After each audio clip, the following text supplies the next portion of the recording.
वंदना अग्रवाल और आप देख रहे हैं राइट इंडिया प्लस। इस वक्त हम मौजूद हैं देवली में।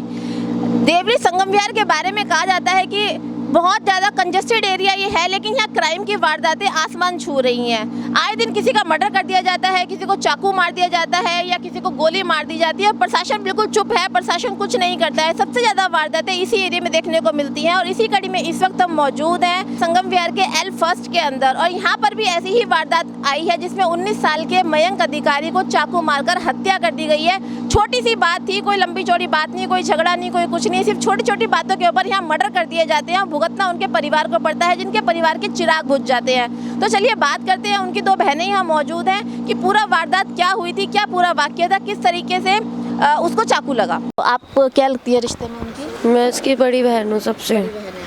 क्या नाम है आपका? मेरा दीक्षा नाम है। दीक्षा। तो दीक्षा जी, क्या हुआ था उस रात, कैसे पता चला आपको इस सब के बारे में?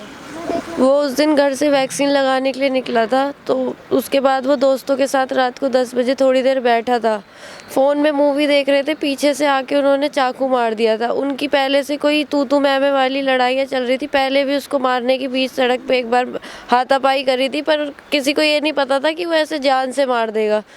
उसके बाद वो आराम से वहाँ पे बैठे हुए थे, चुपचाप पीछे से आके उसने चाकू मार दिया था। फिर इसको फ़ोन आया था मेरी बहन को, तो इसने मेरे को फ़ोन करके बोला था। उस टाइम पे ना हॉस्पिटल वालों ने किसी ने लिया, ना हॉस्पिटल वालों ने एक पीसीआर बुलाई कि इसको हॉस्पिटल टाइम पे पहुँचा।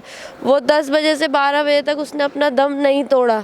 वो बोलता रहा कि मुझे हॉस्पिटल जल्दी पहुँचाओ, मुझे हॉस्पिटल जल्दी पहुँचाओ। उस टाइम पे कोई नहीं आया, ना मदन मोहन वालों ने लिया, ना बांध वालों ने लिया। उसको इधर से उधर ट्रांसफ़र करते रहे। अभी भी उन लड़कों को ये बोला जा रहा है कि वो नाबालिग है। नाबालिग है, नाबालिग कैसा नाबालिग है जो इतना बड़ा काम कर सकता है? तो अभी पता नहीं सारी चीज़ें क्या चल रही है, पुलिस वालों को ही पता है। अभी हमें कुछ भी नहीं बताया है, कोई भी फ़ोन वोन करके कुछ नहीं पता अभी। तो क्या लगता है आपको, पुलिस ने आरोपी को गिरफ्तार किया होगा? उनको गिरफ्तार, वो 3 महीने पहले भी गिरफ्तार था, तो उसको 1 घंटे में गिरफ्तार कर लिया था। पर अभी एक को कह रहे तिहाड़ में डाला है, 2 का कोई अता पता नहीं। अगर वो नाबालिग है फिर 3 महीने बाद छूट कर आ जाएगा, फिर किसी का खून कर देगा। हमारे यहीं पे उसने एक लड़के के सर में चाकू मारा, मेरे भाई के दोस्त के उसने 1 महीने पहले उसके सर में चाकू मारा है। ऐसे वो चलते फिरते कितनों को मारता जाता है। आपका क्या रिश्ता था उनके साथ में? मेरा छोटा भाई था। आपका छोटा भाई, मतलब आप भी बड़ी बहन थी उनकी? अच्छा, तो आपको कैसे पता चला उसके बारे में? वो फ़ोन आया था उसके एक दोस्त का, 2 जने वो साथ में बैठ के मूवी देख रहे थे, तो उतने में मेरे पास फ़ोन आया। थोड़ी देर पहले ही मैंने उसे कॉल किया था, तो उसने मेरा कॉल काट दिया। पापा की बात हुई थी कि मैं अभी आ रहा हूँ, और कॉल कट कर दिया उसने। फिर थोड़ी देर बाद ही मेरे पास फ़ोन आता है कि उसके चाकू लग गया है, तो मैंने कुछ देखा नहीं और मैं भाग गई। वहाँ पर वो पूरा खून में लथपथ पड़ा था। मैं उसे मतलब लोगों के आगे हाथ पैर जोड़ रही थी कि भरा बाजार था, और पूरा भरा बाजार लगा हुआ था, भरा बाजार। लोग फ़ोटो खींच रहे, कोई वीडियो बना रहा है।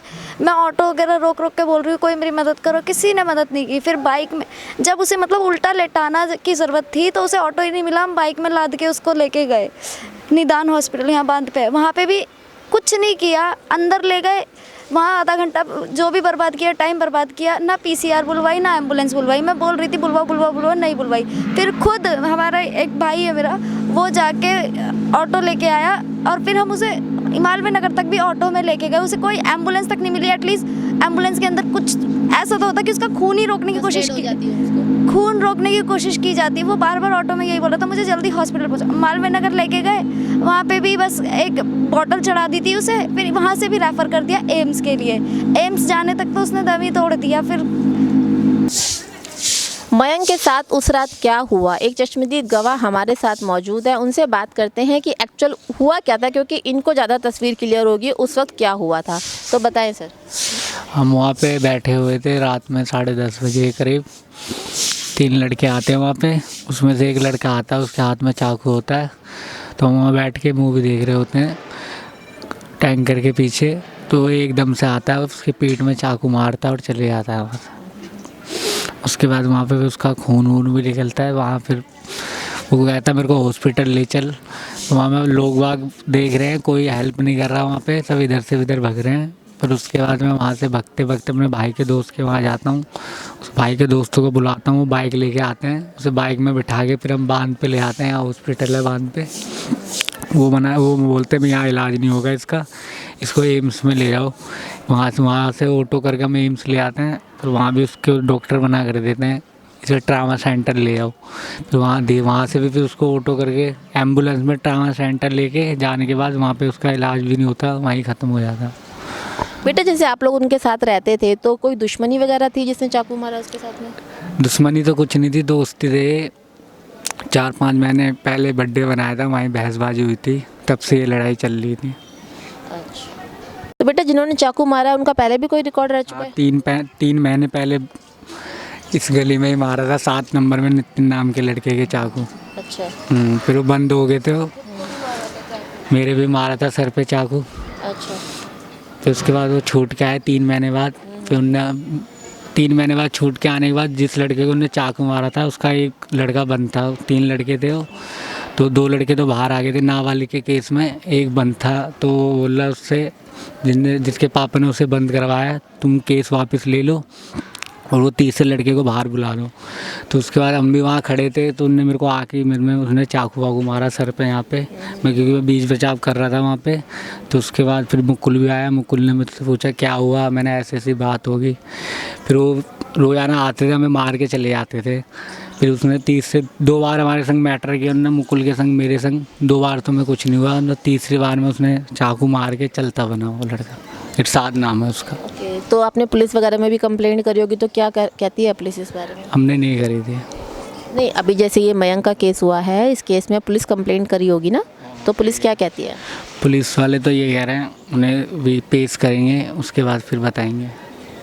तो पूरी बातचीत सुनी आपने, मयंक की दोनों बहनों ने पूरा वृत्तांत बताया क्या हुआ था उस रात। एक तरह से देखा जा रहा है तो यहाँ पर वो बंदा बच सकता था, अगर उसको टाइम पर पुलिस आ जाती, उसको ले जाती, पीसीआर की सुविधा मिल जाती, या हॉस्पिटल वालों ने जिस तरीके से लापरवाही करी, अगर हॉस्पिटल वाले इस तरह की लापरवाही नहीं करते, रेफर क्या मतलब है रेफर करने का यार? अगर कोई इमरजेंसी केस है तो हॉस्पिटल किस लिए बनाए जाते हैं? हॉस्पिटल में इमरजेंसी किस लिए बनाई जाती है? इसीलिए बनाई जाती है ना, कोई इमरजेंसी केस आ जाए तो उसको हैंडल किया जाए। इतनी बड़ी लापरवाही यहाँ पर निकल कर आ रही है हॉस्पिटल्स वालों की और पुलिस वालों की, जो 2 घंटे तक अवेलेबल नहीं थी। अगर उसको टाइम पर सुविधा मिल जाती तो वो बच्चा बच जाता। 18-19 साल के बच्चे आज क्राइम में लिप्त हो गए हैं, तो कहीं ना कहीं पुलिस प्रशासन की लापरवाही है। और जब वो क्राइम कर देते हैं, जैसे कि अभी उनकी सिस्टर ने बताया कि उससे पहले भी वो मर्डर कर चुका है और आने के बाद में 2 मर्डर वो पहले कर चुका है, तीसरा इनके भाई का था, और जब भी वो छूट कर आता है तभी एक नए मर्डर को अंजाम देता है। तो पुलिस प्रशासन को चाहिए कि थोड़ी सख्ती करे बच्चों के साथ में। अगर बच्चे इस तरीके से छोटी उम्र में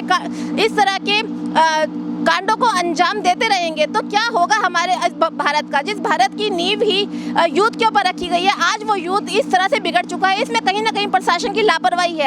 इस वीडियो को लाइक करें, हमारे चैनल को सब्सक्राइब कर बेल आइकन जरूर प्रेस करें हमारी न्यू वीडियोस